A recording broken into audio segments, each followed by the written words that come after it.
तो हल बच्चों, आइए हम लोग एक आईटी एडवांस का क्वेश्चन करने जा रहे हैं जो कि 2022 में। क्वेश्चन बहुत मस्ताना है, बस हाँ ये कि आईटी के क्वेश्चन भी उतने कठिन नहीं होते, हाँ थोड़े स्टेप्स ज़्यादा होते हैं। भाई आईटी मिलना है, मजाक तो है नहीं, तो बहुत आसानी से समझेंगे और आपका फोकस अगर इधर रहेगा तो ये क्वेश्चन चुटकियों में सॉल्व हो जाएगा। और ध्यान से देखना है, बस देखो फोकस होके। सबसे पहले क्वेश्चन को मार्क कर लो, क्या क्या चीज़ गिवन है। ठीक, देखो two sphere A and B, ठीक, दो स्फीयर ए और बी हमने मार्क कर लिया। डेंसिटी दिया है रो ए रो बी, दोनों की डेंसिटी दी है अलग अलग। ठीक, A and B have the same radius, इसका रेडियस क्या है बच्चों, सेम है, जो कि हमने मार्क कर लिया। उसके बाद बोला एम ए एम बी इनके मास है, इसका मास एम ए है एम बी है, डेंसिटी अलग है तो रेडियस भाई भले ही सेम है, वॉल्यूम सेम है, डेंसिटी अलग है तो मास तो अलग होना ही होना है। ठीक है, तो एम बी जो है वो 2 गुना एम ए के है, तो इसका मास अगर m होगा तो इसका मास कितना होगा, 2m होगा। ये क्वेश्चन में मेंशन है, देख लो।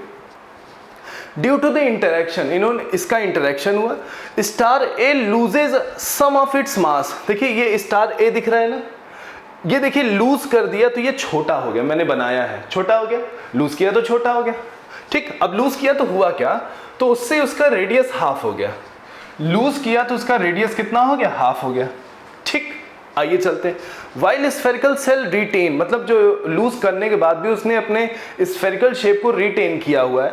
And density rho A, density भी नहीं बदली, मतलब इंटरेक्शन के बाद भी डेंसिटी नहीं बदली, मतलब मटेरियल तो वही है। ठीक है, फिर बोला है the entire loss of A deposited thick spherical on B, मतलब इससे जो मास कम हुआ है, इससे जो मास कम हुआ है वो बी के बाहर पे, मतलब एक तरीके से बी के बाहर पे एक स्फेरिकल शेल के रूप में आ गया है। ठीक है, मतलब ये जो मास इसमें से कम हुआ कहीं और नहीं गया, वो बी पे आ गया। ठीक है, उसके आगे बोला है फिर डेंसिटी कितनी है रो, ऐसा करने पर भी डेंसिटी नहीं बदली, डेंसिटी वही है। ठीक है, अब आगे चलते हैं। फिर बोला है कि V A V B escape velocity है और एस्केप वेलोसिटी का रेशियो यहाँ पे n है, यही n बताना है, देख लीजिए। आइए करते हैं बच्चों, बहुत ध्यान से कॉपी पेन निकाल के सामने बैठ जाओ, बहुत अच्छे ढंग से बताऊंगा। ठीक, देखो अब इससे कुछ मास गया है तो देखते हैं प्रेजेंट टाइम इसका कितना मास होगा। पहले देख लेते हैं प्रेजेंट टाइम इसका मास कितना होगा। देखो बच्चों डेंसिटी तो दोनों सेम ही है, डेंसिटी तो दोनों सेम ही है, तो हुआ क्या कि रेडियस r बाई, देखिए डेंसिटी अगर दोनों सेम है तो डेंसिटी तो दोनों बराबर ही होगी। ठीक, डेंसिटी क्या होता है बताओ, डेंसिटी क्या होगा, मास अपॉन वॉल्यूम, बोलो मास अपॉन वॉल्यूम होगा। इसका मास प्रेजेंट टाइम हम मान लेते हैं m डैश है तो m डैश मान लेते हैं। ठीक है, वॉल्यूम कितना होगा इसका, 4/3 पाई r क्यूब। ठीक, अब चले वॉल्यूम कितना होगा, 4/3 पाई r क्यूब, 2 2 जा 4 2 जा 8, क्योंकि रेडियस r/2 हो गया। ठीक बच्चों, ये कैंसिल आउट हुआ, r क्यूब से r क्यूब कटा, तो अब 8 ऊपर आएगा तो m डैश की वैल्यू आ जाएगी m/8। तो इसका मास कितना हो गया, m/8, बोलो सही है, इसका मास कितना हो गया, m/8। ठीक, चलो अब आगे चलते हैं, फोकस होके देखेंगे। एस्केप वेलोसिटी ऑफ ए अगर हम देखें, एस्केप वेलोसिटी का फॉर्मूला होता है 2g। ठीक, आफ्टर द इंटरेक्शन इस पे एस्केप वेलोसिटी बताना है, मतलब इस कंडीशन पे एस्केप वेलोसिटी बताना है। ठीक है, अब चलो g, मास कितना हो गया, अभी मास निकाल लिया m/8, निकाल लिया m/8। रेडियस कितना है बच्चों, r/2 है। ठीक, 2 से ये कटा 4 हो गया, ये कटा 2 हो गया, तो अगर हम देखें तो कितना आ गया, gm अपॉन ये 2 नीचे आ जाएगा तो 2r। तो चलो a का एस्केप वेलोसिटी तो निकल गया। अब हमें b का एस्केप वेलोसिटी निकालना, वो भी ध्यान से निकाल लेंगे, कोई बहुत बड़ी बात नहीं है। ठीक है, आज चलो देखते हैं b की एस्केप वेलोसिटी। तो b की एस्केप वेलोसिटी के लिए हमें मास और रेडियस चाहिए। ठीक, आइए समझते हैं। अब देखिए मान लेते हैं ये रेडियस ये है स्मॉल r और ये रेडियस कितना है r। यही शेल जो यहाँ से गायब है, यही बॉडी यहाँ से जो मास गायब है वही इसके ऊपर चढ़ गया है। तो अब हम समझते हैं, इसको बच्चों मिटा देते हैं क्योंकि इससे हमें मास मिल गया, इससे हमें मास क्या हो गया, मिल गया है। चलिए अब देखते हैं। अब अगर मैं तुमसे ये कहूँ बच्चों कि इसका मास कितना हो जाएगा तो बता सकते हो। ठीक, कैसे बताओगे, ध्यान से समझो।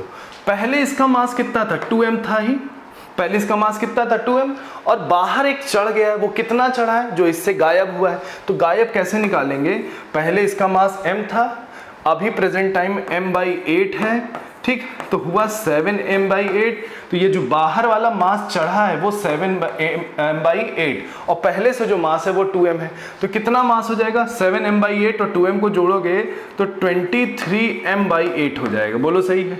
ठीक, अब चलो आगे चलते हैं, बढ़ते हैं आगे। अब अगर मैं तुमसे ये कहूँ कि वॉल्यूम लॉस्ट बाई या लॉस बाय ए, जितना वॉल्यूम यहाँ से गायब हुआ है उतना ही वॉल्यूम वहाँ चढ़ा है। तो ठीक, तो हम वॉल्यूम ऑफ शेल भी बोल सकते हैं। क्या बोल सकते हैं, वॉल्यूम ऑफ शेल। आओ देखते हैं। तो वॉल्यूम यहाँ से जितना गायब हुआ है उसको हम पहले समझने की कोशिश करते हैं। कितना वॉल्यूम यहाँ से गायब हुआ है, तो 4/3, ठीक, पाई पूरे में से इतना घटा दें, पहले r³ था, ठीक, अभी रेडियस कितना है, r³/8 हो गया। तो इतने वॉल्यूम में से इतना घटा दो तो ये बाहर वाला वॉल्यूम आ जाएगा। बोलो सही। 4/3 पाई। अब शेल का कैसे निकालेंगे, पूरे वॉल्यूम में से ये लाल वाला हिस्सा घटा दो तो ये ऑरेंज वाला हिस्सा आ जाएगा। ठीक, r³ माइनस r³, ये कैंसिल आउट हो गया। ये 7r³/8 हो गया और ये हुआ r³ माइनस r³। बोलो सही। अब बच्चों अगर हम इसको इधर ले लिए तो कितना होगा, 7r³/8 होगा और ये प्लस r³ हो जाएगा और ये r³ हुआ। तो 8 और 7 कितना होता है, 15 हो जाएगा। तो कितना हुआ, 15r³/8 और स्मॉल r³। बोलो सही।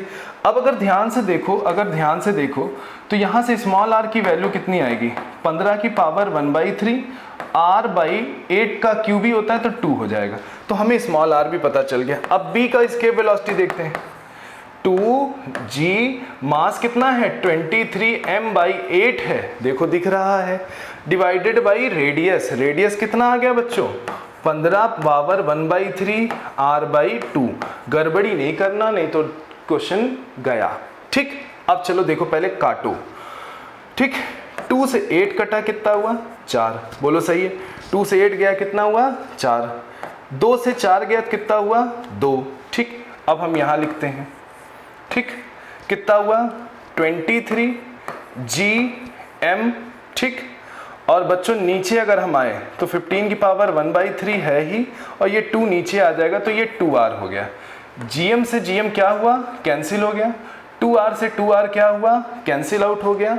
ठीक, अब हम आगे चलते हैं। ठीक, अब हम आगे चलते हैं, किधर चलें, इधर चलते हैं। अब देखिए हमें VB/VA चाहिए। क्या चाहिए, VB/VA। तो पलट दो, VB/VA चाहिए। तो अगर हम होल रूट में करें तो ये चीज़ ऊपर होगी, ये चीज़ कहाँ होगी, ऊपर होगी। तो कितना हो जाएगा, 23, 15 पावर 1/3 और यहाँ तो 1 बचा है।